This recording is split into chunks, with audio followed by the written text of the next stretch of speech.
What's up, everybody? Welcome back to the Basement Show. Me and Ramon here with 2 weeks worth of Marvel and DC stuff to talk about. We got Justice League, we've got Ant-Man and the Wasp, Cloak and Dagger, Dazzler X Song, Deadpool, Doctor Strange, the Immortal Hulk, Hawkman, Plastic Man, the Unexpected, and Thor. Well, we're about as excited as we're gonna get. Let's just go through these and save you guys some money.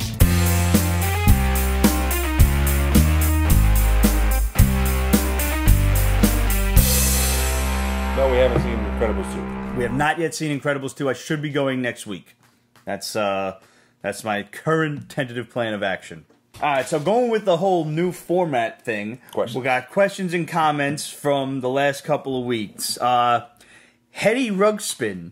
That's great. That is a good name. After I talked about selling most of my collection, you're going to be selling your books on eBay. Yes, that will be where the majority of this stuff is going to be sold. If you do want to look, I don't have anything up right now, but the eBay tag is Frankenstang 351. This is back when I used to drive my Mustang with a 351 Windsor in it, so it was I was building a monster. Frankenstang, get it? Yeah. I thought it was brilliant. Hey. And no, we haven't seen Solo either. I was building a vet killer. What do you want me to tell you? Anyway, yeah, so it's Frankenstang 351. Nothing's on eBay right now, so I got a couple of things scheduled for Sunday. And, it's going to be piecemealed out as we go. Bagging and Boarding Bad Boy. I started watching in 2006, I believe. I think I was 28, roughly, and just getting back into comics as an adult. Well, man, definitely wasn't 2006. It's probably 2008, because that was when we started the show. Yeah. Unless, if you were watching us beforehand, hey. Maybe it was 2016. Maybe 2016, perhaps. Mm-hmm. So it could be a typo either way. Yeah. But, I might have been 2016. I remember, when we started hearing from him, because I remember, it's such a great name. His name's awesome. Koa Kuno. I hope I'm saying that name right. Koa, I'm sorry if I messed up your last name. Y'all were talking in the last episode, Season 11, Episode 19, about some of your viewers who may have started watching the show when they were probably too young, and I'd say that I'm one of those. I found Pete's Basement back in 2010 at 11 years old, right when I started seriously getting into comics. I'm 19 now and still tuning into every show every week. Y'all have turned me onto some... let's try that again. Think first, then speak. Y'all have turned me on to plenty of comics, particularly indies, which has been great, but this has also messed up my wallet pretty consistently over the years. Hey, what are you going to do? Think how we feel. Oh well, as a long-time viewer, I appreciate all that you do and would like to say thank you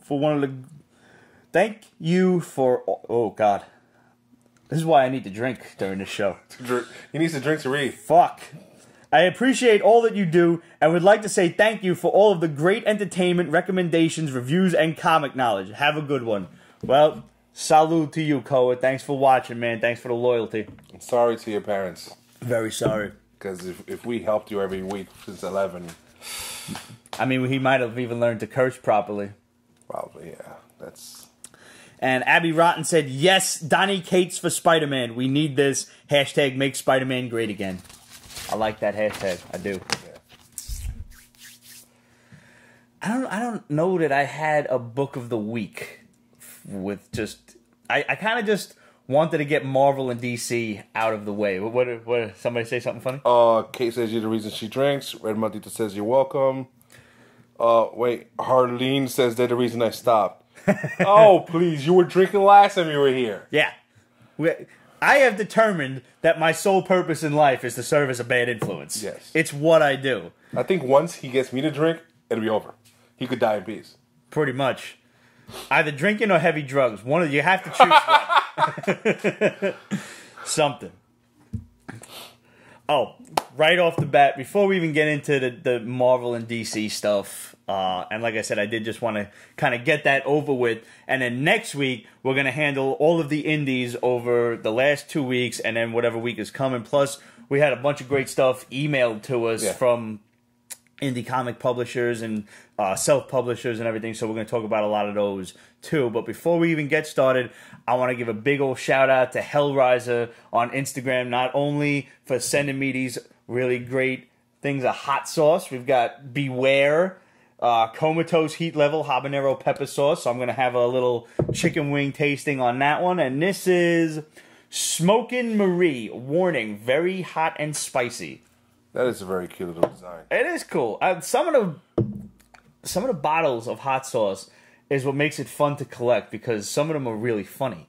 One of my personal favorites, I picked up on hotshop.com, SHOPPE, and it was See Dick Burn. And it was a little stick figure holding his asshole, and it was on fire. It was like fire shooting out of his ass, and he was like running away. It was great. One of them just said hottest fucking sauce. Another said one fucking drop at a time, and it actually came with an eyedropper instead of, just pouring it on. Was it that bad? I haven't tried that one yet. But, some of the sauces, it's important to realize, like, stuff like this, if you can handle the heat, you can put this on eggs and just drizzle it on. Same goes for this. There are some sauces out there that are completely maniacal. They're extracts. And those are literally to be used one drop at a time into something like spaghetti sauce or maybe taco meat or something like that, because you cannot... He says you're welcome. Thank you, sir. You cannot physically pour these things onto food and eat it, because you will burn your esophagus. So there's sauce out there that you put one drop into pasta sauce and it'll... Depending on your tolerance level, yes. Damn. I have a sauce upstairs. It's from Dave's Insanity. It's one of his private reserve. I've had it since 2011. Hot sauce don't really go bad. It is completely pitch black. That's how, just hot it is. And you pour it on, so it looks like you're pouring, squid ink all over the place. I spilled some of this one time into my chili. I couldn't eat it. I had to take the bowl of chili, pour it back into the pot, stir it around, and simply put, I did not have to add any hot sauce to that entire vat of chili for the duration of its time in the refrigerator. That's how hot this shit was. Damn. It even comes in a little wooden coffin box. Oh, that's cute. Yeah. Oh, that's cute. That's great marketing right there. And also a big thanks to Hellraiser for picking up one of these Pete's Basement Supports Our Veterans t-shirts. I just got mine yesterday, and I'm wearing it, obviously, and I can't really believe how great these t-shirts came out. I gotta tell you, I was a little worried about seeing the bright royal colors for the American flag in against the forest green, but it really came out wonderful. I really like these shirts. Hellraiser, thank you for picking one up. He is a former Mexican Navy server. He served in the Mexican Navy. How cool is that shit? That is interesting. And now lives in Texas and works with a rowing organization that takes, tired veterans and amputee veterans and stuff like that, and just teaches them how to row down the river. That's pretty great. That is great. More power to you, man, and thank you for your service. This shirt, I'm really happy with this shirt. I love the way it came out, and so far this is our best-selling charity shirt. All of the proceeds from this shirt go toward helping wounded veterans get wheelchairs and a little program that my cousin Steve affectionately calls Mobility for Heroes. It's not an official charity. We actually go out and buy the wheelchairs ourselves and give and distribute them to homeless and disabled veterans. So it's not an official charity, it's more like a good deed. This is a program that my cousin Steve has been doing. I figured with June being D-Day and all, this was a great time to enact this one. And Steve also runs the local chapter of the Knights of Columbus, Lexington Council 293, and any money that we raise from the sales of these shirts, Lexington Council is going to match dollar for dollar. Nice. So far I think we're up about $60, so that's $120, and each wheelchair is about $120, $150. That's cool. So, just keep buying the shirts. We all know somebody out there who has served in the armed forces or who may still be serving, and you might want to pick them up a really cool shirt. Father's Day is coming, Mother's Day just passed. And, there's always birthdays. And the beauty of this shirt is it's not just going to be available for June. I'm keeping this shirt up for the duration of the Pete's Basement store and the duration of the Pete's Basement show. That's right, red. Red? Oh, I got Reds upstairs. Yeah. Reds came with this order. I picked his up. I got one for Liz as well. And I got one for my boy Shalico Cumberbatch, who lives out in, I think he's actually in Texas. as a matter of fact. And I went to high school with this guy, and he left high school and jumped straight into the military. Thank you, all of you, for your service, ladies and gentlemen, men and women, the country over and the world over. Just, they're on active duty now.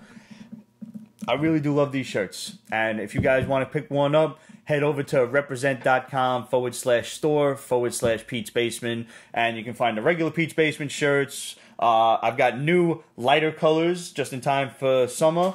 We've got the tank tops up there, and now we've got this one as well. And this one, like I said, will be up forever. So pick one up at your leisure, and at any given point, the money that is donated will be matched by the Lexington Council. So just all for a great cause. And thank you to everyone who's already bought a shirt. All right, so let's just talk about Justice League. Let's go down the line. From Scott Snyder and Jim Chung. One of my favorites. I like the art. Yeah. That's about it. Okay, here's the thing. It just seemed like a bunch of melodramatic drivel. It is a lot of drama. It's the source wall is broken, and now this big, scary thing is coming. And they don't even tell you what it is off the bat. Like, come on, you spent an entire 30 pages, because it was a little oversized, you spent 30 pages of nothing but exposition, melodramatic setup, and nothing happens. Vandal Savage was like the good guy in this. He was trying to stop it, or he was trying to seize power for himself. I think he's trying to seize power, but also it's revealed that he knows something that nobody else knew. Right, of course, because somebody always knows something. Because he's an immortal, he's been around since the beginning of Dirt. Yep. He knows something about the source wall and what's coming out of it, whether it's good or bad or whatever. Luthor's involved, and ever since Justice League, the last one, the 4-issue event where Brainiac... That was Justice League No Justice. Yeah. Yeah. Ever since then, it's been kind of hinted he's going bad.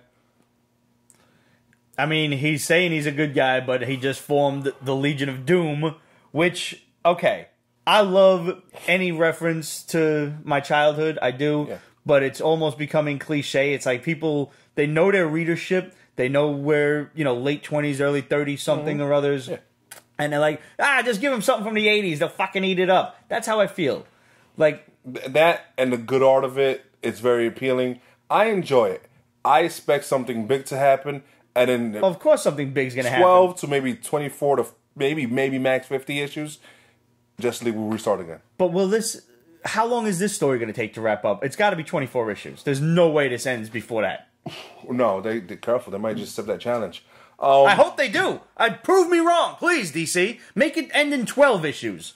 They're going to give me an oddball number like for 17. For this to be fleshed out, it's 24.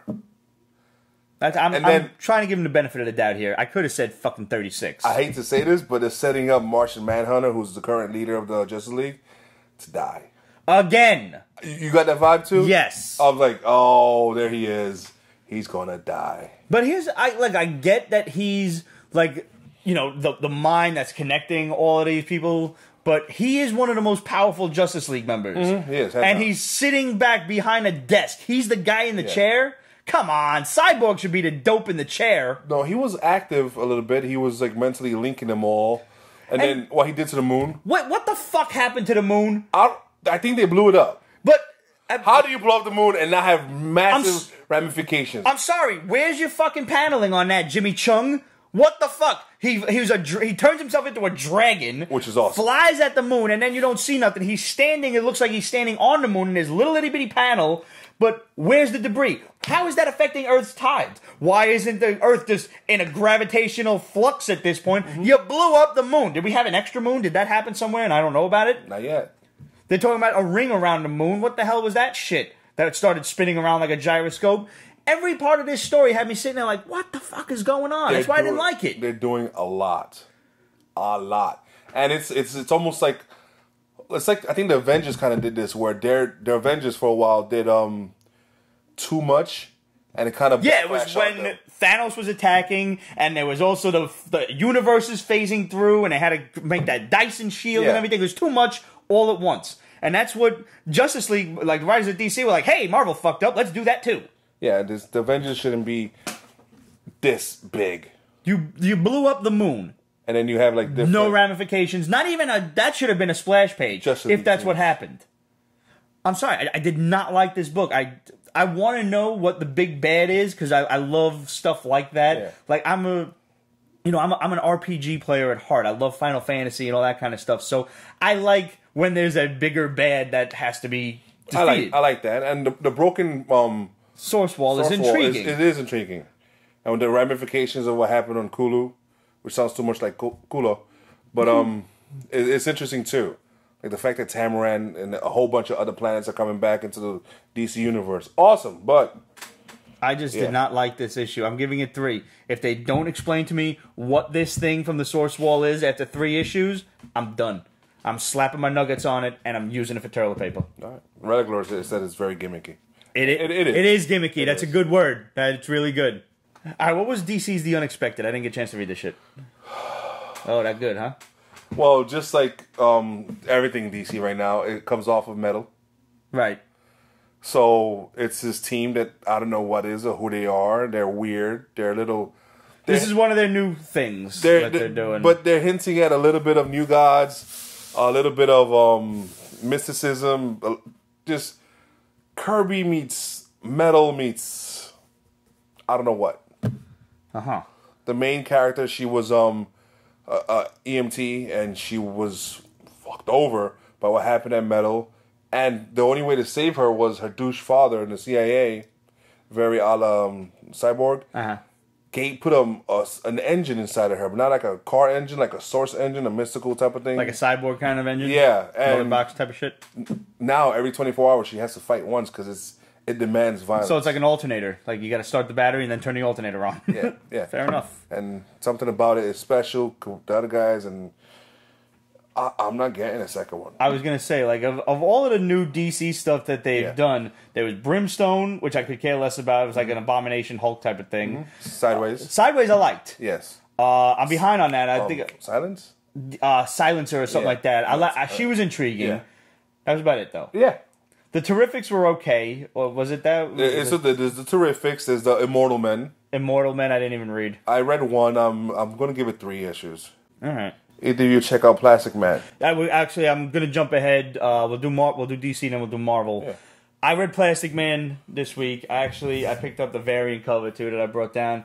Plaz has always been one of my favorite characters because of the old cartoon show. Yes. And that's how I was introduced to him. Yeah. So anytime I see Plastic Man running around, I'm happy. And I was really happy like when he was on the JLA for a short time. Yeah. I think that was actually during Grant Morrison's run when he joined up with them the first time. Or maybe it was Mark Waid, I don't know.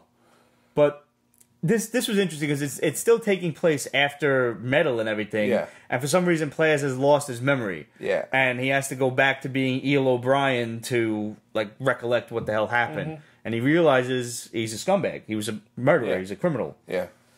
And I'm okay. I mean, I love like characters just like you. Yeah. For the same reasons. I don't know how I feel about this though. It's if he's going to be in the Terrifics or involved with that, and in this, I don't care for that. Mm-hmm. Nor do I want him struggling with who he is and what he is and what he's supposed to be. Plastic Man shouldn't be all deep in shit. No, he should be funny. Honestly, he should kind of be a little bit less of an asshole than Deadpool. Yes, yes. And now this issue ends with him being investigated for this guy's murder. Here's what I don't understand. You just finished beating the snot out of this guy as E.L. O'Brien. You left him for dead with broken bones. Mm-hmm. And then this guy calls him up and says, you got to get down here. Somebody's trying to kill me. Wouldn't you think he's in the hospital? How do you expect him? Why did you call him? How do you expect him to get down there? So that doesn't make a lot of sense to me. No, it doesn't. But I'm going to let it go. Oh, wow. Wow. I'm letting it go because it's Plastic Man. And I want it to be good. I want to like this book. That's the thing. I don't remember the last time there was a Plastic Man solo book. That sure has been a while. So I want to like it. So I'm letting that. That was the scene right there. He's barricaded himself against the door. Next page. Next page. Next page. Jesus, man, how many pages did you turn? There it is. He's over there. He's barricaded himself against the door, and what's that dialogue? What's that balloon say? I don't think it's human. We used to be pals, right? Please, you need to come now. We used to be pals. I just finished breaking your legs in an alley with these 2 other thugs. You're probably lying in a hospital, or you're still in the alley, but by all means, could you get down here and save my life? The fuck? And who was this? This little kid? I don't know. No idea who that kid is. So they've introduced some new characters. I'm not totally familiar with the guy's history and everything. I know there was Penny, like his blonde girlfriend or whatever. I don't know. We'll see. It's up in the air right now. It wasn't a perfect issue by any stretch of the imagination. We'll see what happens. I want to like it. Me too. Hawkman. Does it not feel like it's always the same story with him? Yeah. He's always trying to discover who his former selves are. It's more the same. And Constantly. What is this, Volume 5? Something like that. DC, there's a reason this is Volume 5. Same thing I always say when Marvel does it. Hawkman doesn't work solo. Yes, doesn't. It just doesn't. He needs... And you've got Kendra running around on the JLA. There's probably room for 2 Hawk people. I mean, when I played Shining Force, I had Balbaroy and Amon. It was 2 Hawk people in my army. There's room for 2. Just saying. I don't know where you I know, that was an oddball reference. There's like 3 geeks out there who's going to get that reference. I'm not one of them. Nope. But... like I feel like the last time when he showed up in some issue somewhere, and it might have even been the Thanagarian War back when, Green Lantern was at its peak. Technically, he wasn't metal. Yeah, I know, but I barely paid attention to that. No, I don't blame you. Every single time, he's always searching for his past lives and everything, and it's boring. Oh, now they've complicated and now there's extra a lives. lot more. Because he didn't just reincarnate on Earth. He reincarnated throughout, which makes sense. Because he's from Thanagar, how did he wind up on Earth? He should pop up in different spots. I'm with that. Yeah. But, he's also on Krypton, because of course he's got to be on Krypton. Everybody's on Krypton. It's a place to be now. I want him to have died in the explosion, though. And that's when he got reincarnated somewhere else. Don't fucking puss out on me and have him escape the explosion too, because then just everybody escaped the explosion. It was like 3 people that died when Krypton exploded. It would be nice if they just did the many lives of Hawkman, and like 4 or 5 issues of him in past lives. Yes, I would be willing to read that. But this is a little extra. Fights this giant winged Titano, the super ape thing. Yes. Yeah.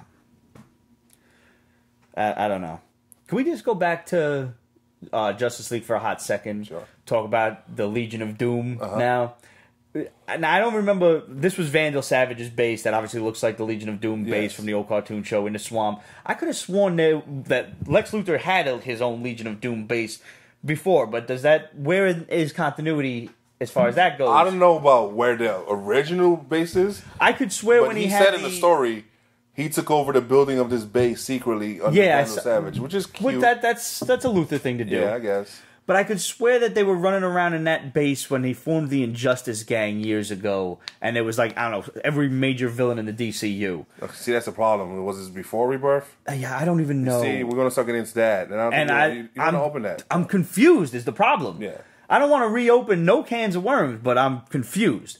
And I'm probably not the only one out there. That's the problem with jumping off and starting number ones off of a big event. They're not exactly jump on friendly, and all number ones should be jump on friendly. Yeah, they really should. And I like having Sinestro in the Legion of Doom. I like having Gorilla Grodd. I think Black Manta was there. Cheetah. Yeah. Joker has no place in this. Joker is not a team player. We have learned this time and again. Get him out of there. Joker was in the Legion of Doom, I think, for the Super Friends cartoon show, and that was it. And it was acceptable then because it was the 70s and shit was campy.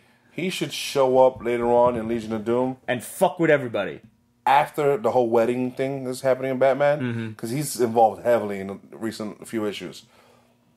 And then, obviously he's going to be defeated in Batman, so he goes over there to lick his wounds and start shit with other villains. That'd make more sense. But just... There's no...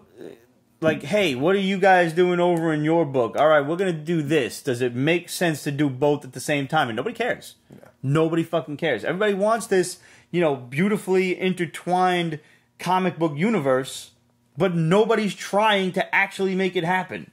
Well, maybe AT&T has some real geeks on their staff, and they could, straighten shit out over there. I don't know, yo. I don't know. Now, by the way, that acquisition went through. The Justice Department said it was okay. So AT&T bought Time Warner. Comcast made a $65 billion cash bid for Fox. Now, there are a lot of geek sites running around that, the Fox-Disney deal is doomed. And now Comcast is going to own all of the Fox characters. Sorry, nerds. All right, listen. Yes, they bid $13 billion more. But Rupert Murdoch hates MSNBC, which they own. So, one, I don't know if he's going to want to do business with them. Also, Disney has a stronger legacy than Comcast. I don't see Comcast lasting for that long. It's not exactly Time Warner or Fios. Everyone I know who has Comcast says it sucks. That's one. Yeah, that's true. I see more of a longevity for Fox and its movies going with Disney. Oh, yes. That's one. And I'm sure that's an argument with a whole bunch of suits sitting at a boardroom eating very expensive sushi. The point of the matter is, Disney... It's not like they're going to roll over and die. If you think they're not going to come back with a counter bid, or at the very least start playing some serious hardball and start chucking pitches at Comcast's head when they step into the batter's box, I'm going to keep this analogy going for a little bit. You got another guest coming. Yeah. Disney's not going to let this go that easily. Least of all for a paltry $13 billion, he says, like he has 36 in his bank account. Yeah. $36 is more accurate. It's like, how many of the movies have passed the $1 billion mark now? Disney has plenty of cash. Plenty. And it's just, no. No. It's going to be okay, nerds. We're going to be okay. And I'm telling you now, the Disney-Fox deal will happen. Comcast is kind of just playing spoil sport. I wouldn't be surprised if there were a few underhanded CEOs and executives who talk to the people at Comcast, be like, yo, put in a higher bid so we can all get some serious bank out of this. That's true. Because it's not like we don't know Disney can afford it, so maybe they feel like they were chinched out with 40-plus billion. Yep. You know, maybe they want 100 out of the deal, or 80 or something. It's a nasty business out there. Yeah, it really is. Cutthroat. I wouldn't know anything about that. The last time I saw $1 billion, I wrote it down on a piece of paper. I just wrote all the zeros. That was it. And I stared at it. That was it. Sad. You with $1 billion would be sad. Could you imagine how dangerous I'd be? Oh my God. You know, there are... You see those memes running around like, oh, you can't actually spend that much money in a lifetime. Challenge accepted. Yes, you can. Sure I can. I could spend that kind of money on just words that start with the first letter of my name. I can still do it. Yeah. I will find a way. There are always loopholes. I will find a comic book store that starts with the letter P and I will buy it. Mm-hmm. The contents of it. We would do stupid shit. Yeah. Just utterly stupid shit. Though my true hero in all of this, you remember that video with the lottery was up mad high and the news was going live around to people like, so do you know the odds are, against you winning? And the probably was like, yeah, it's pretty hefty. And they're talking to this one dude who, like, you could just see, like, he's got his, like, scruffy beard, his hoodie and everything, and he's filling out his lottery tickets. And girl asks him, live on the air, it's like, so what are you going to do with your winnings? A lot of hookers and cocaine. And the girl, she's like, we're going to try to find a better answer. Like, why would you ask? Like, don't be stupid and ask people that on live TV. It's better than leaving it to your freaking grandchildren. Hell yeah. A lot of these old people win lotto, and that's what they do.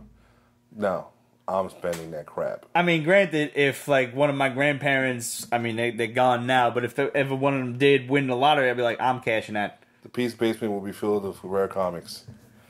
It would no longer be Pete's Basement, it would be the Pete block. Yeah. Because he would buy the block. I would. Yeah. And there were a few people that I like on the block that I would still let live here. Yeah. And that's it. Everybody else got to go. Sorry. You don't live here no more. Very much. Oh, man. All right. Let's move on to Marvel. We've got Ant-Man and the Wasp. Now, this is a gimmick to capitalize on the movie. That's all it is. And it doesn't even do it well because why is this not Hope Van Dyne? She's not active anymore, I think. Okay, I've never heard of this girl. Cecilia? What the fuck is her name? Castle. She's actually a product of the same Russian-type organization that the Red Room is. Yeah. I picked that up. She's part of the Red Room, but the is she really version. Hank Pym's daughter? Or did he, like, adopt her or something? No, from a previous relationship. Yeah. So she's been around for a bit. Yeah, I don't think I've ever heard of her. Yeah, you ain't missing much. It doesn't seem like it. And now they've gone subatomic or whatever, and this idiot, Scott Lang, was trying to bring a present home for his daughter. What's her name? The Wasp fires this, like, light beam, and you're going to ride the light beam home. You're going to ride the photons home. And, of course, he missed the train. And now she's got to go get him. And then they're fighting this light creature that is killing these other light amoebas. Mm-hmm. That's the best I can put it. Light amoebas. Yeah. And it talks. It's sentient. And they kill it. And then Hope. What's her name? Cecilia? Wasp 2.0. Wasp 2.0 goes blind. I don't care. I want to see the movie. I care a lot about the movie. Yeah. I do not care about this. I liked the last Ant-Man book when Scott Lang was living in the city in basically a shoebox. Yeah. That was great. That was cool. This is interesting because there was a scene where, a panel where they discuss, like, she tells him, I mean, how crazy, what is it that they called it? Subatomica? Yeah. How crazy it is, because you can't be breathing air because you're smaller than those molecules. That was cool. What are you seeing because you're smaller than photons? Mm-hmm. If they do that, more of that, investigating and, like, getting into that kind of adventurous type of thing, I'd be cool with it. But see, now they're posing the ideas, like Ramon said, it's the girl who's much smarter than Scott Lang, she's on, like, her father, Hank Pym's level of intellect. Yes. She's like, so what are you breathing because you're smaller than an oxygen atom? What are you seeing because you're smaller than light photons, which the way our eyes work is light reflects off things and our eyes register it, view it upside down, and then our brain flips the image. Because our fucking eyes are like cameras. It's all crazy how this shit works in here. But, yeah, so how does subatomica work? And they pose you questions, but they don't give you any answers. Mm-hmm. Because I suspect, and this is not an insult, the writers are not smart enough to actually answer those questions. And that is not an insult because I'm not smart enough to answer those questions. There are a very small handful of people who are possibly smart enough to answer those questions. Mm-hmm. Most of them are like theoretical physicists like Sheldon on Big Bang Theory and shit. Yeah. Those fucking writers could answer that question. Those writers, because there's a lot of science jokes on that shit that just go right over everybody's head. Yeah, like the whiteboard in the background's always correct. It's always got shit on it that's real. Cloak and Dagger issue 1. Once again, a little gimmicky to capitalize on the success of the show. Has been really successful lately. Have you seen it? I haven't, but I've heard the ratings were high. Did you like it? I do. Okay. I do like it. I mean, I haven't watched it yet, I've but seen 2 out of the 3. Okay. The third one was last night, and that was going to happen last night. Thank God for DVR. Yeah, fair enough. I got my DVR too. I'm hearing good things. I hear it's dark. I do like it. It is pretty dark, all things considered. Every once in a while, there's a good amount of music because it is still freeform. Right. And there's a certain formula these shows follow where they have to just play music. Montage music or? Nah, it's kind of like you're just walking because you're anguish. So, anguish song comes on. And it just happens the way you're driving and shit. Uh-huh. Oh, wow. The woman who was playing the detective was from Power Rangers. She's kind of cute. The woman who was playing the detective? In Cloak and Dagger? Yeah. Is it Amy Jo Johnson? Because that's the only one I know. No. Okay.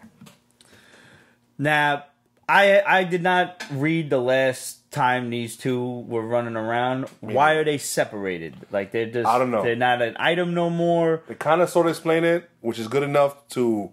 You're good enough to understand that they're not together. You don't really know the history of it. Tandy was just like, I need some space. And Ty, being the Tyrone, typical ex-boyfriend that he is, and he's always been this way. He's always been a little overbearing and clingy. He is not giving her any space, and he's kind of just spying on her in the shadows. And from what I know of the characters, that's pretty true to form. Like, I remember seeing them guest star in various Spider-Man issues and stuff, and I remember, back in the early to mid-90s, they had their own issues, and I read a few of those, and that's kind of like, they were very codependent upon each other. Yeah. Cloak's... I need alcohol. She shaved the side of her head. Dagger. Both sides. Dagger, Dazzler. See, that was a problem. That was the problem last week. This week. Did you see the hamster trip on the wheel? Like yes. he not only tripped, but he went around a couple of times just laying there. Dagger shaved like the sides of her head and shit. I'm like, whatever. Like that seems to be a style that's going around now. It's just that to me was gimmicky. Yes. Like why? Like I got nothing. It wasn't a bad book though. It wasn't.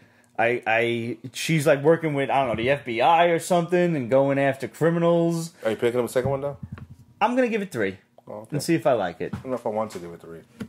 You don't have to. I mean, I can keep you posted, if anything. I want to see them get back together because the big joke throughout the issue is like, I'm just one name out of the Cloak and Dagger. It goes together. It's Cloak, some squiggly line, and Dagger. Yeah. Like, you need Cloak and Dagger. Whatever. Dazzler X song. There's mad beef between the mutants and the Inhumans. Makes sense. Totally. And this book is about solidarity between the both groups. Yeah. And Dazzler is just singing her songs, playing in a band, and trying to make peace between the two groups. There's this one hate group who kind of looks like the crazy neo-Nazis from Higher Learning. And they're the mutants, and they hate the Inhumans, and they're just beating the shit out of them and everything. And they got these power dampeners that, are pretty much making for an unfair fight. And hypocritical. Very hypocritical. Like you've been treated as shit since the 60s. And now you're treating people like shit because why? They weren't born with their powers? Yeah. And I think that's supposed to be the allegory that, you take off for this. Yeah. That's, you make that comparison. And I guess we'll see what happens. I don't know. Colossus keeps bothering her about coming back to the team. Dude, you get married? Leave this chick alone. Seriously. Unless you want something. In which case, hey. That one panel, I thought he was leaning in to kiss her. So, I thought I was ready to turn the page and see some shit. Yeah. And I'm like, motherfucker, you getting married? And I turn the page, and now he's just like walking away. I was like, all right, was that like an awkwardly drawn hug or something? Very awkwardly drawn hug. Yeah. And last I heard of Dazzler, she was taken hostage, and they were using her to create mutant growth hormone. Like literally just like siphoning off her blood and stuff. And because of that, she was in a dark place. Like she shaved off her hair and all this other stuff. It was like really short and scraggly. And she dressed really dark. And then after that, I saw her again when she went up against Black Bolt. Because she turns sound. She was how they beat him. Yes. And I accepted that. I accepted that because even she said, I can't do this again. Hurry up, control them. And she did. White Queen. White Queen did. Yeah. And that's awesome. Okay. And now I remember that issue where she's performing again and being all let's unite. Happy-go-lucky 80s pop singer kind of thing. I don't know. I mean, I'm interested, but I don't know. I think this book definitely has its audience. Yeah, definitely. I don't know if it's a basement book, but I don't know. You could pick it up issue 2. I think so. All right. So I'll leave that one alone. I'll keep you posted on Cloak and Dagger. You keep me posted on Dazzler. Yeah. Deadpool. It's all you. Yeah, I know. Now, okay. All right, go ahead. Before people say anything, the reason I'm not a big fan of Deadpool is he's inconsequential. He's not necessary. He's just there doing his shtick, and he doesn't really affect the rest of the Marvel universe. That's fair. He doesn't really cross over because he breaks the fourth wall, because he's always being silly and extra. He's just a character that's there just for laughs, shits, giggles, and a great amount of violence, which I'm usually all for. Right. But I'm kind of sick and tired of him. I can understand So that's why I don't bother with him. I'll tell you this much. So far for me, still the best Deadpool book on the market right now is Deadpool and Spider-Man. Because they do have a pretty good banter between them. Okay, I can see that. This book is basically Deadpool from the movies. He's foul-mouthed, they bleep everything out. Negasonic Teenage Warhead is almost like his secretary of some sort. She's sitting behind a desk and sending him on these different missions and shit. And he is being silly and extra, and he's running around naked for some reason, and he takes a whole bunch of stuffed animals and like sticks them on himself so this way he can like walk past her and not like. And they make it a point. It's like I'm wearing this so that way your Negasonic teenage eyes don't, like, you know, melt out of your head or something like that.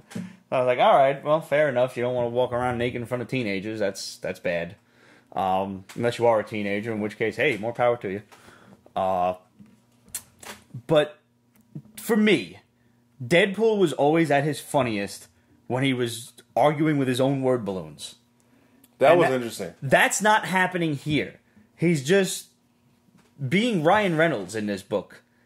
And I'm liking it less. You know, I'll watch it on the movies. I don't care for it here. And this book culminated with this giant celestial with a frog face. It's the first time I think we've ever seen a celestial's face.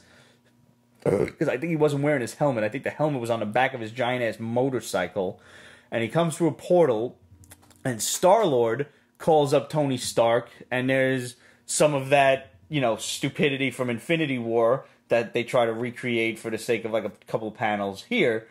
And he's telling him, like, listen, something big's coming, whatever, and there's only one weapon that can possibly defeat whatever this Celestial's name is, and they give it a stupid name like the, I don't know, the Lasher or something, like, you know, the frogs and tongues and whatever. I don't know. But I think it was something with a D. Doesn't matter. And he tells Tony, well, no, there's a good news and bad news kind of thing.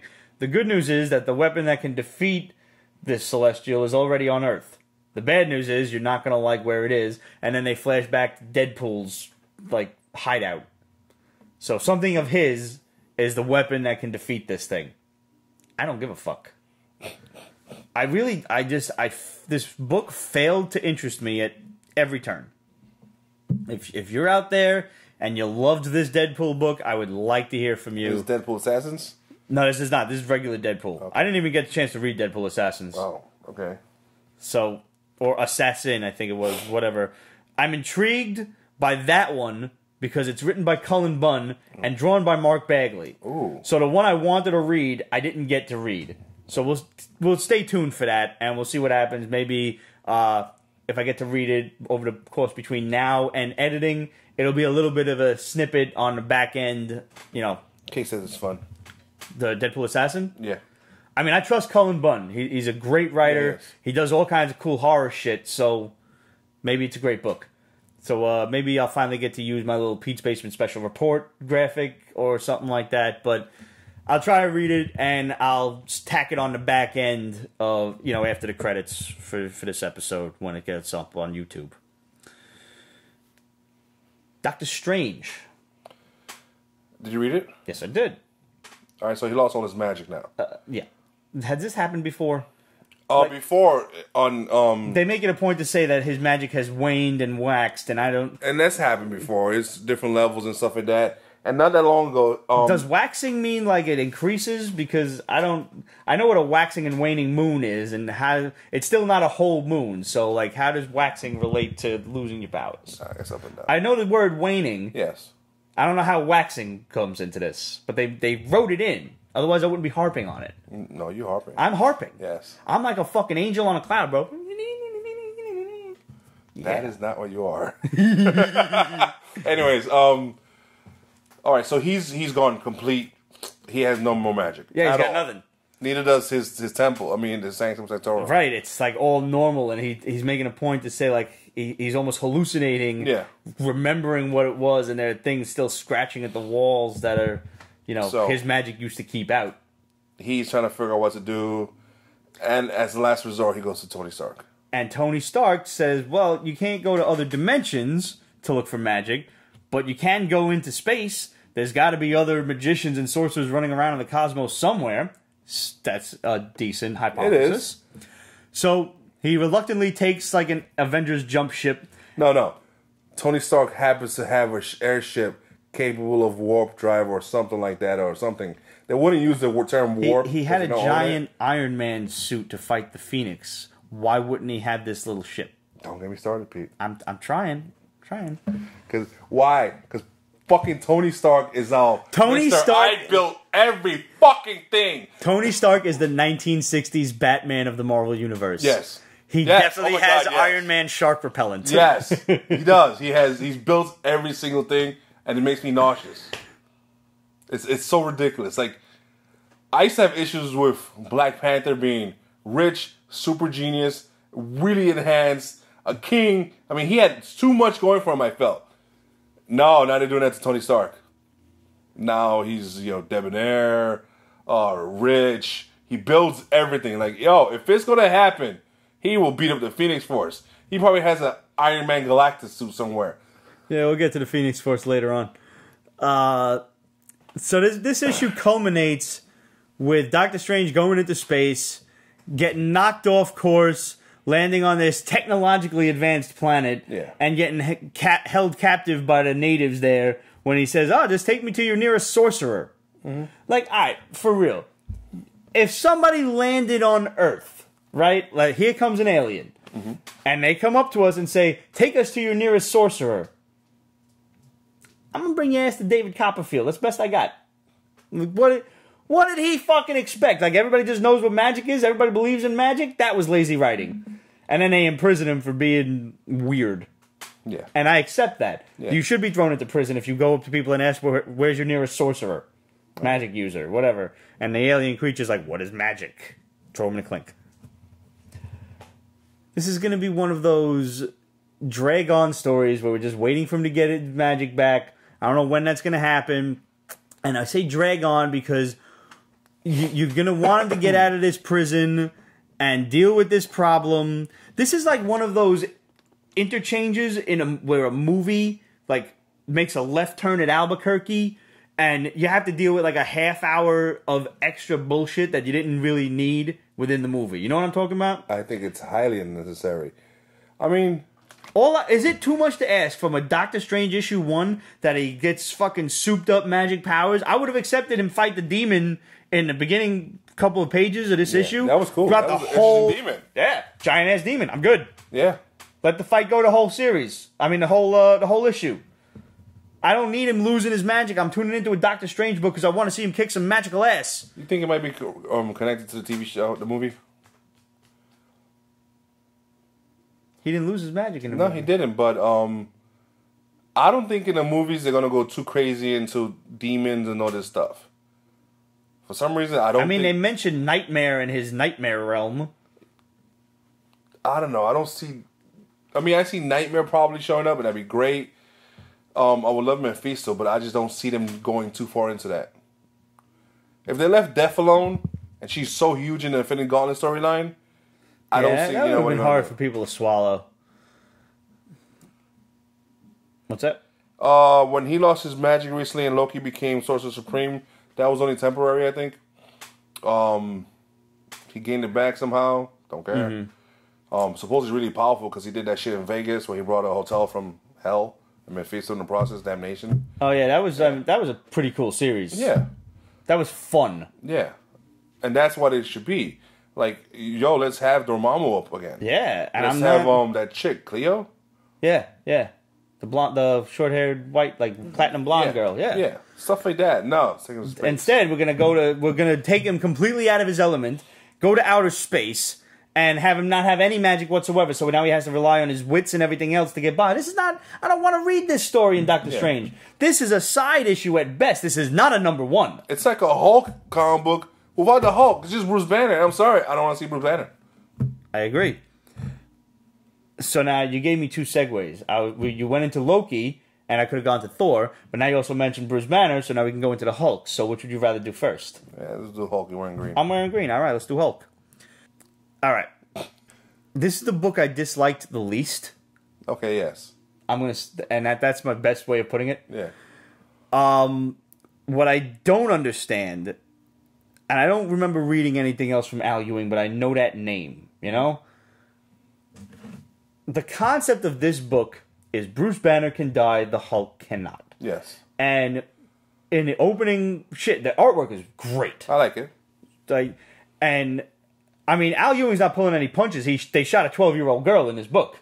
Fucking gas station robbery gone horribly wrong. Mm-hmm. The guy's nervous with the gun, and the little girl sees the gun, and she drops like whatever glass thing. He turns, boom, and shoots her.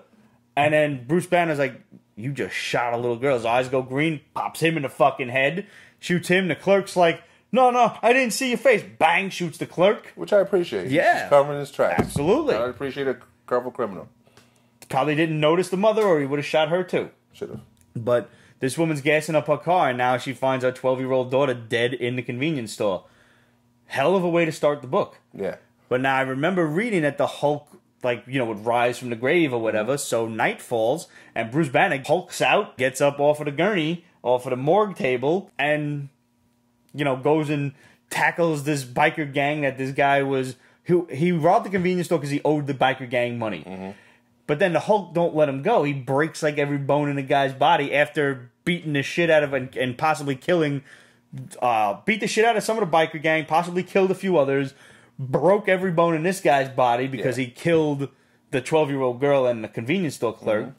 The Hulk is smarter in this. Yes. He's, he's not the dumb Hulk that you're used to. He's much more of a Mr. Fix-It kind of guy. Yes.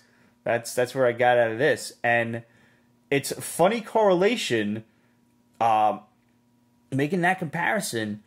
Mr. Fix-It was gray. Mm-hmm. And now, I don't know a lot about that era of the Hulk, but he was constantly Mr. Fix-It, if I remember. I don't think he was ever Bruce Banner. And it wasn't like a night and day kind of thing. But when the Hulk first came out, he was gray for the first 2 or 3 issues, and he would only Hulk out at night. So that's why we're back to this, I don't know. I'm hoping for an explanation on that. Because as far as the world was concerned, Bruce Banner was dead after Captain Hydra was a Civil War. Killed him. Civil War. That was Civil War 2, I think, when that happened. I don't remember. I think that's what drove them against each other. Too many events. I think it was Civil War 2. I think it was Civil War, yeah. When the whole psychic and human and Hulk come back and kill, Yeah, and Hawkeye was the one who did it at Bruce Banner's behest. I'm still not quite clear on how he was alive after that. I don't know, whatever. I mean, I would perfectly accept that the Hulk was alive. Yeah. Because you can't kill the Hulk. If you ever read The Hulk's The End, I believe that was Peter David and Dale Keown. One of the best standalone issues ever. It is. And pretty fucked up, too. Even in the MCU, I mean, he mentioned, I put a bullet in my mouth, and, the big guy just spit it out. Right. So. And I perfectly accept that. Yeah. So, and I know there was something special about the arrow or something. I don't know if it was tipped with Hulk blood or whatever the frig it was. Yeah, it was specially designed by Bruce Banner. Yeah, to kill him and the Hulk. Yeah. And I don't remember if he came back after Doom's Secret Wars or what have you, what happened. I don't even remember which came first. Was it Secret Wars, Civil War, and then Captain Hydra? I don't even know anymore. I don't know. I don't know. Future Imperfect is great, David. Future Imperfect was great. Yeah. Nevertheless, Bruce Banner's alive. I'm sure there's a wiki that can tell me how he's alive. If I give a shit that much, I'll look it up and try to make some semblance of sense to it. Either way, no, absolutely. I didn't dislike this book that much. I'm definitely going to pick up the second issue. Yes. I want to know why we're back to the Hulk turning into the Hulk at night. If I get an acceptable answer out of that, I will continue to read it. Because I like the Hulk's attitude in this. Yeah, I like his attitude in this. I don't think he's limited to it being at night, but... I would like to see him not limited to being at night, but it seems that way for now. Yeah. So, there you have it. I guess by default, Immortal Hulk is my book of the week. Because Thor... It was garbage. Basura. It was bad. And I'm embarrassed because, I'm a Thor guy. You are. But this is like, this is bad. And I said that out loud next to my wife. And she's like, what makes the comic book bad? And I'm like, this, babe. This. First of all, let poor Jane Foster die with dignity.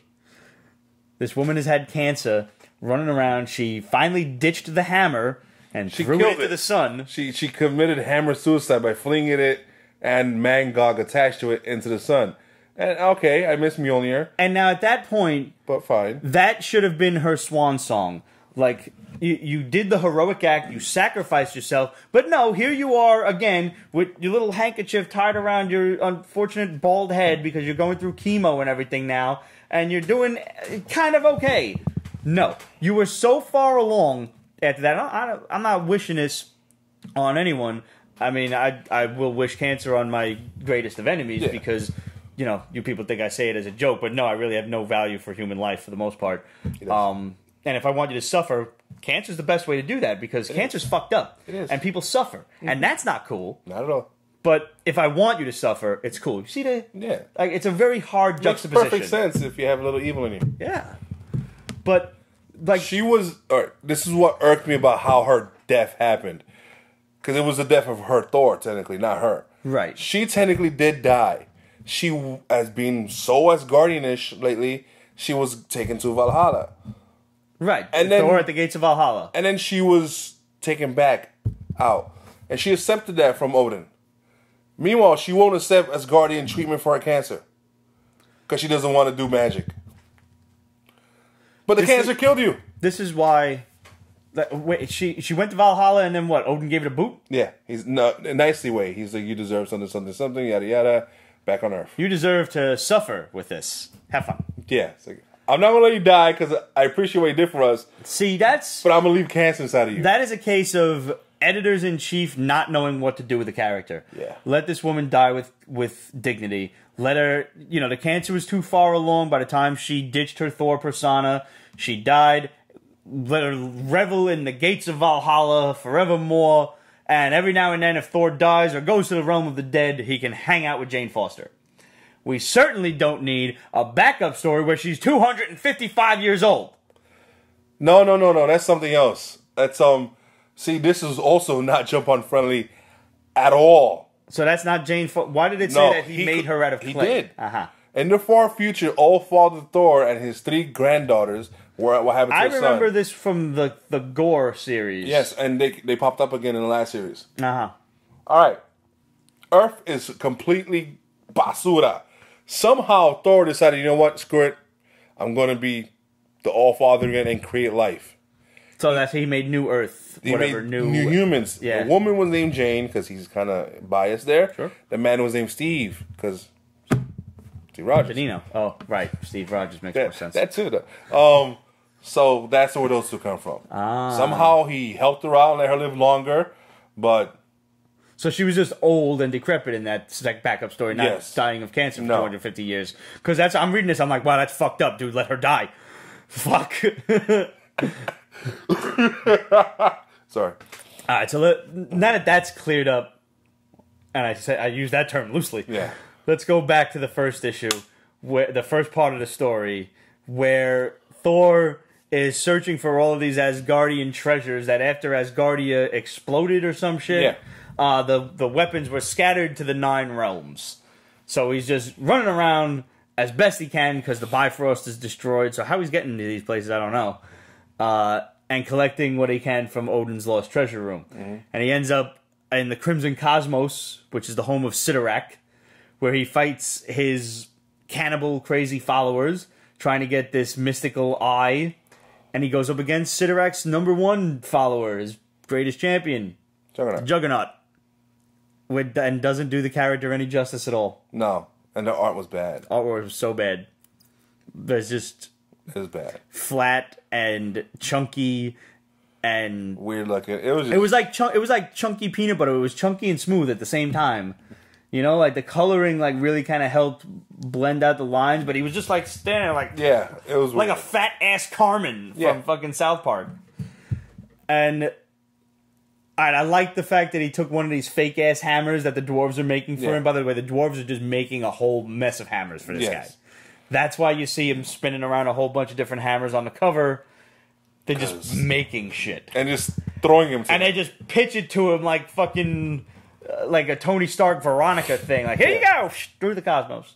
And at one point, he does fly with one, and it was able to channel his thunder through it and everything like that. But it smashed against the Juggernaut's face, because they're not Uru. Or they're just very little fragments of Uru. Yeah, so... Eventually, of course, they got to find Uru, and that's going to be a thing. But also, at the same time, he has to deal with the war that's happening with Malekith. Juggernaut beats the shit out of him. The dwarves send him 8,000 hammers, and I think they electrocuted everyone. I think that's what happened at the end. I think so. And then Thor, he hit the Juggernaut once with a hammer, and you see his tooth knocked out. And then you fast forward the next page. And it's like, oh yes, there was much bludgeoning, but we didn't actually see much of the bludgeoning. Did we want to? Yes. Probably. Did we want to from him? The Mundo? Here's the thing. Did you notice within the writing... Now, this is Jason Aaron, the man who really did a number on Thor, like, between making all the gods, like, human and everything, and they had to recover their identities and shit. Jason Aaron's been writing Thor for a while, and they've been good. I don't know what he was smoking on this adventure. But this might just be. I'm not going to say it has to be.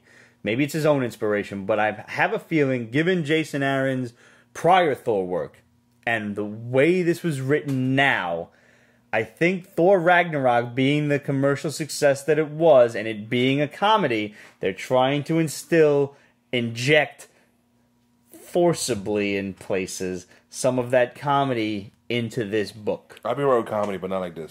It doesn't seem right. It seems forced. Like when you're reading this lighthearted style, and he's like, yes, there was much bludgeoning and whatnot, and then he runs into Loki, and he's still got Thori, the pit bull from hell, which is fine. Yeah, and the goat. I kind of like that banter between one of Tooth Gnasher or whatever it was. One of them, because I know where the other one's at. The other one dead? What happened to the other goat? I think so. So Loki shows up. Thor wants to strangle him because apparently he stabbed their mother in the back. I wasn't reading it. I fell off. So then Loki convinces him, but no, I can help you end the war. And I'm going to send you to the front. And he teleports him out. And Thor grabs hold of Loki. He says, oh no, you're messing up the spell. And then his whole little houseboat thing goes running off into the portal. Yeah, Thor's living on a boat. Yeah. A really shitty boat. Yeah. Living on a boat. There's a whole bunch of stuff packed in there. He's living in like squalor with a dog and a goat. And he's got a whole bunch of Odin's treasures just chilling on the boat with him. And now all of those things just got warped to the front of the lines with the Dark Elf War. Of course. I am not the slightest bit interested in this. And as if that wasn't enough, what happens at the end of the second issue, the second story? But Thor has to fight a Phoenix-infused Wolverine. Or what? Really though? What? No? What? I forgot about that. Thank you. Oh no, you're welcome. No, I wasn't gonna let that go. You should. I know, but no. Oh, I wanna pick up the second issue just to see how bad this is. Like watching a train wreck. This is like watching one of those videos, like dash cam videos, where you know people are dead in those accidents. Oh, those Russian dash cam videos? Forget it. Some of them happen in America, too. Really? American drivers pretty suck, too. Yeah, they do. This was not a good book, and I was looking forward to this. I paid money for this. Why did I do that? Masochist in you? I liked the cover. And we have to review the number ones for all of them out there. They're grateful to us. Yes. You guys are grateful, right? If you haven't bought it, don't. Don't. If there are any books over the course of this past 2 weeks from Marvel and DC that we can tell you to buy, I'm going to give you Plastic Man, but that's maybe not. Maybe I'll wait a little while. Immortal Hulk was cool. Yes. Cloak and Dagger, maybe? Maybe. And Justice League.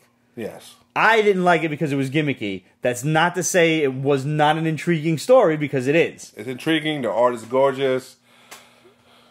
It's just...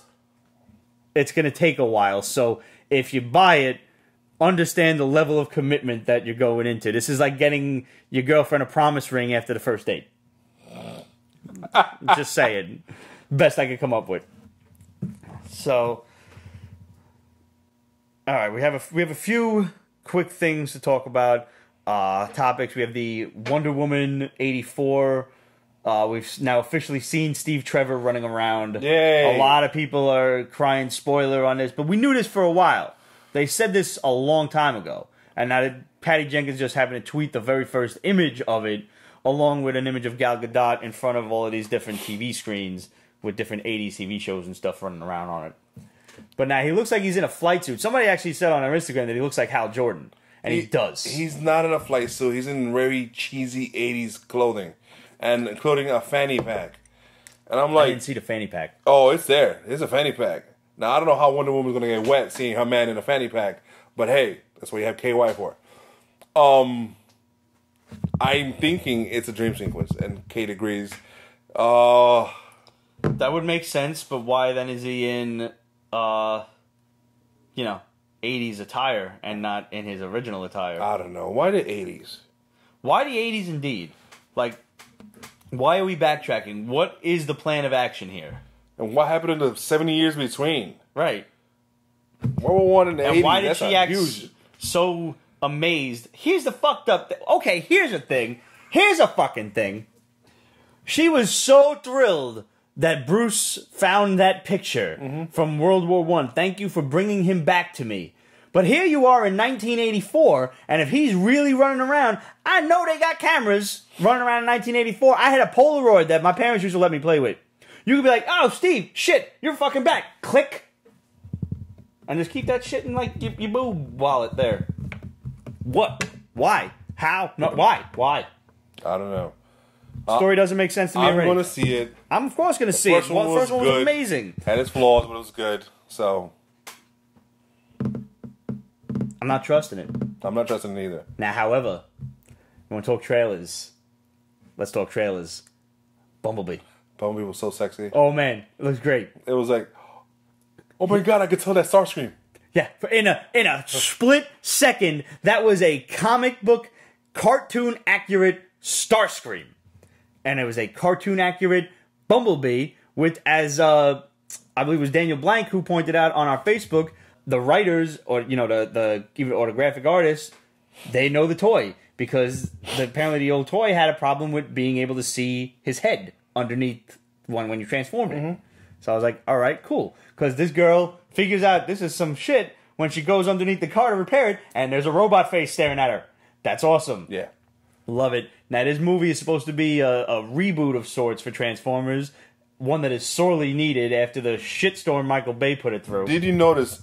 Even though he's directing, or no, he's producing, but that's let him throw as much. A lot of money people get that title and it means shit. Right. Did you notice a little shot at Michael Bay when Bumblebee didn't want to play music? Yes. Because in the other ones he spoke through music and whatever could play on the radio, and this one I'm like, well, I thought that was specifically because it. I thought we all got rickrolled there because she gave him the Rick Astley song, "Never Gonna Give You Up." And I'm hoping it's screw Michael Bay. I mean, hey, I'm down with it, but I mean, he was also using commercials and shit too after a while. Yeah, it was bad. Bumblebee talked in the cartoon. I don't see what the whole thing is with having him not speak. I agree. I don't get it. And then after a while, he did speak in the movie, and then we just went back to the whole commercials and songs thing in the later movie. I liked in the cartoon, the last cartoon we saw, where he couldn't speak, but towards the end he got repaired and he did speak. Yeah. But then he still went back to TV shows and songs. Granted, The Last Night was a terrible movie. No, I'm talking about cartoon. Oh, I don't remember that. What was that, like after the movie when he was like Goldbug and shit?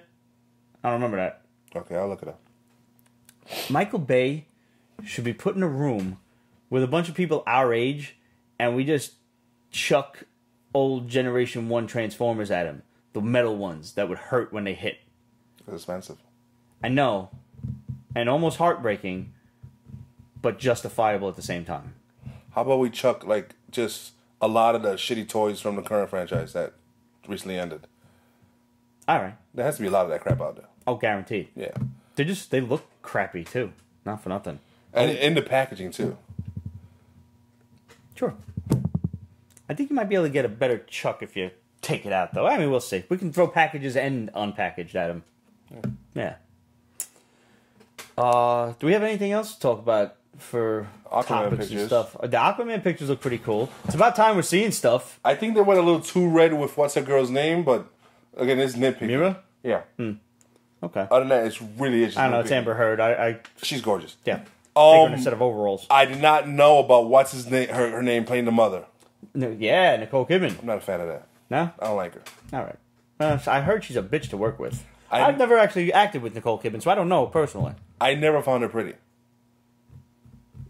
All right. I mean, she's pretty, but I mean, she's no Charlize for sure. I find it in the same category as Paltrow.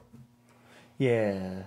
Especially that she's also like one of those like mid-90s actresses too. Like the kind that kind of get annoying after a while. Yeah. I see where you're going with the Gwyneth Paltrow thing. I almost feel like we had another thing to talk about before we close out the show. But for the life of me, I can't remember. So if it comes to me, maybe you'll get another video tacked on, or maybe we'll just save it for next week. Last but not least, I do want to talk about this. I picked up the illustrated Call of Cthulhu, obviously by H.P. Lovecraft, with illustrations by Gary Gianni. Now, we had the privilege of interviewing Gary Gianni at Comic-Con past maybe about 2 years ago. And he showed us his book. And he showed us his art book. Yes. And he also, if you're unfamiliar with it, go pick up Hellboy Into the Silent Sea. Oh, and you will see some of the greatest pen and ink work you have ever laid your eyes on. Ever. Now, this book, on the other hand, I was expecting that. Yes. I wanted to see that translated to Cthulhu and the rest of the great old ones. And I did not get that. What I got were rough sketches, doodles, pencil drawings, unfinished things like this, or, closer finished things like this. And, I mean, they're still great. It's a nice book. It is. It's a fun book. I'm still going to very much enjoy reading it. It still sets a nice tone, but what I wanted was Hellboy Into the Silent Sea in Cthulhu form, yes. And I did not get that. And I think the reason, I'm speculating, but having seen Gary Gianni's work before, and looking at this, I suspect that whoever published this book either didn't give him enough time to do what it is he does best. He does need time. Or they gave him not enough money to do what he does best. Or a combination of both. Like, sir, would you you're really good at drawing monsters, and he has said he loves to draw monsters. Yes. Go check out our interview. Go on Pete'sBasement.com, search Gary Gianni, and you'll come up with our interview. It's an audio-only interview, and I've painstakingly put visual after visual after visual of Hellboy Into the Silent Sea and other works from Gary on there. So go watch the video, because I put a lot of fucking work into it. Okay? Give me that much. Damn it. But what I suspect happened here is they're like, so would you like to draw Cthulhu? And Gary's like, probably, yeah, dude, that'd be awesome. He's like, all right, great. You have 10 days to do it. Here's $10. I think so. I think that's what happened. Because I have more faith in Gary Gianni than this book showed me. Yeah. Mildly disappointed. But not in him. Yeah, in whoever made the book. Yeah. No. I'm completely blaming them. Well, that's about it. That's it. Thanks for tuning in, guys. All right, let's go down the list. You know the drill. Hit us up, questions@Pete'sBasement.com, Facebook.com/Pete'sBasement, Instagram, Twitter, etc. @Pete'sBasement.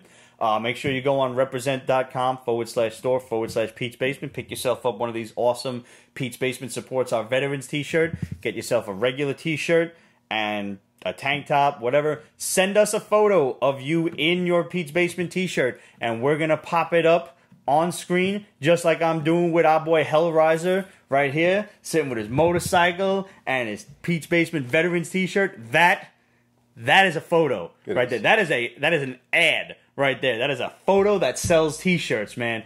Hellraiser, thank you so much for the support. And as for the rest of you guys, go get yourself a t-shirt, and we'll show you off as well and repost you on our social media when we start, pretty much whenever I hawk the shirts, like once or twice a week. If I have a photo of you guys to put along with it, I would much rather that than a photo of one of us or something like that, or just of the t-shirts. Would much rather take a picture and post it of you guys. That would be awesome. And we hashtag it Basement Gives Back, because all of these go toward whatever charity that they happen to be for. And last but not least, YouTube. Go on, search Pete's Basement, subscribe, Pete's Basement Extras, subscribe, like the videos, comment on the videos. We will always reread the comments here, and we'll always give you guys shout-outs, and plus, it just helps us out. Subscribe to the Hall. Yes. Coming soon is the 500th episode. Oh, yeah. And when is that? I will answer that in a moment. And we're going to have questionnaires sent out to people. And if you want to be a part of that episode by answering questions and having your questions and answers part of the show, reply. You have to join the hall, though. Yeah. The whole mailing list. And remember that these are not trivia questions so much as these are Family Feud style questions. So it'd be more something to the effect of you come home from a long day of superheroing. What's the first thing you take off? No answers, but that's the style of question that we're going to be doing this time around. We're switching up a little bit. Now, the 500th episode has been moved. Mostly because when I first did the math, I did not take into account vacations, holidays, or the inevitable weddings that I would be going to. Is what it is. I have a wedding today, the 500th episode. Go figure! Go figure!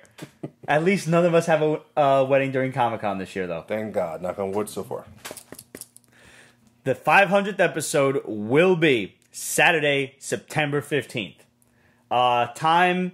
most likely in the evening, around 6-ish or so. But we'll keep you posted on that. But it's going to be Saturday, September 15th. Episode 499 will be sometime in mid-August. And then we're going to take a little break, get everything ready, and we'll come back for the 500th episode. Of course, if something major happens, you will see us for a Pete's Basement Extra, which is why you should subscribe to Pete's Basement Extras. Right? Right. Yep. And of course, we'll be doing Pete's Basement special reports or anything like that, we'll keep you up to date on nerd news. And if there's anything, a major issue that, oh shit, you need to be reading this is a must read, do not miss. Of course, we're going to let you guys know, just not in a formal episode, because we're going to try to retool the show a little bit. And, we've got some plans in the works. I want to do a lot more PB extras, and I want to do some more stuff, branch out a little bit more. And we got a lot of plans and a lot of stuff to look forward to. So can't wait for episode 500. Can't wait for episode 501. And we want you guys to be there too. You've been with us for this long, and it wouldn't feel the same without you. So thanks for tuning in, guys. And we will see yous next week. Yeah. Uh-huh. That's a Thursday, right? Next Thursday. All right, everybody. If that previous episode has taught us anything, it's that Pete operates better when he gets a little whiskey in him. So here's to your health.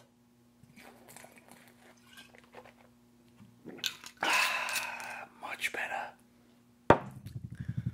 So, I got that review of Deadpool Assassin for you, as promised. And I really do wish I had managed to read this back when Ramon was here, because this would have been my book of the week. I'm making it my book of the week. Cullen Bunn did not disappoint at all. The story was phenomenal. It flowed really well. It was Ryan Reynolds' Deadpool, but I don't know, it just worked better than the other core Deadpool title that we reviewed for the show. This is some of the best Mark Bagley artwork that I've seen in years. It's fantastic. It's detailed. You know how sometimes it kind of looked like on Ultimate Spider-Man towards the end there, he was like phoning it in? Not this time. This is crisp Bagley art like you saw in the opening issues of Ultimate Spider-Man. The humor was on point. There's a lot of great jokes. It flows well. And just to add a little icing on the cake, Cullen Bunn made a reference to my favorite aspect of Deadpool is when he would always talk to the word balloons. What do I say? That's my favorite part of him. So he's killing these dipshit assassins on, like, just straight out of like a Rob Liefeld nightmare. These assassins are on a plane and he's part of the crew. So obviously he's gonna turn on them within like a page or so. And he's killing them and they're shooting at him, getting arms chopped off and knees and heads and shit. And the pilots are like, what the fuck is going on back there? You can't be shooting guns on a plane. And he's like, do you guys hear those odd, scolding, disembodied voices too? Because that's a rabbit hole I don't want to go down again. Thanks, Cullen Bunn. Appreciate it. Hey, thanks for watching. Maybe you were. And maybe that's where you got the idea to make a reference to that from the old Pete's Basement show. So he's killing two birds with one stone here. He's killing these idiot assassins, and then he's going after this psycho ninja guy who Mark Bagley goes all out. He's like half Iron Fist, half Mr. Negative Demon Mask shit. Like his followers had those inner demon masks. He's like Dr. Octopus and everything. Yo, this book has it all, and I can only hope that it continues to be as good, and I'm definitely picking up part 2. I don't know if it's a mini-series or if it's ongoing. My fingers are crossed that it's ongoing, because I will pick up every single issue and enjoy the hell out of it, and I definitely advise you guys to do it too. I'm going to force Ramon to read it, because you know how he feels about Deadpool. So I'm really curious to know what he thinks of it, and maybe he'll actually like this one. So let me know what you guys think. Questions at peachbasement.com. Hit us up, and we will see you guys on Thursday. Peach Basement is copyrighted 2018. Ripped Productions. All rights reserved, so go fuck yourself.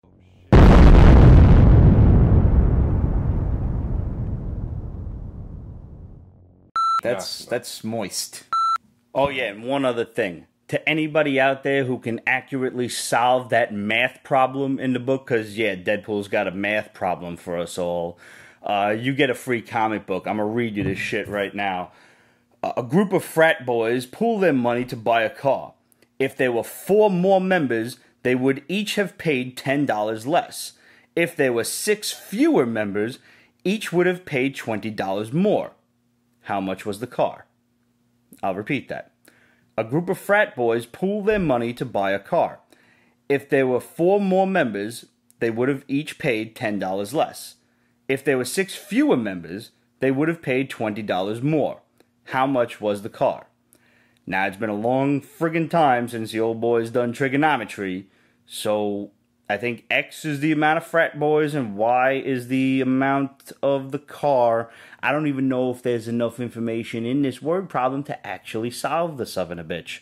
But if I know Cullen Bunn, there probably is. That he probably got this off like his kid's trigonometry test or something. So first person to hit us up at questionsatpeachbasement.com, title that shit, I solved it, you get a free comic book. I really want to know, because I tried, and I'm like, I don't remember any of this nonsense. Who knew trigonometry would come in handy reviewing comic books?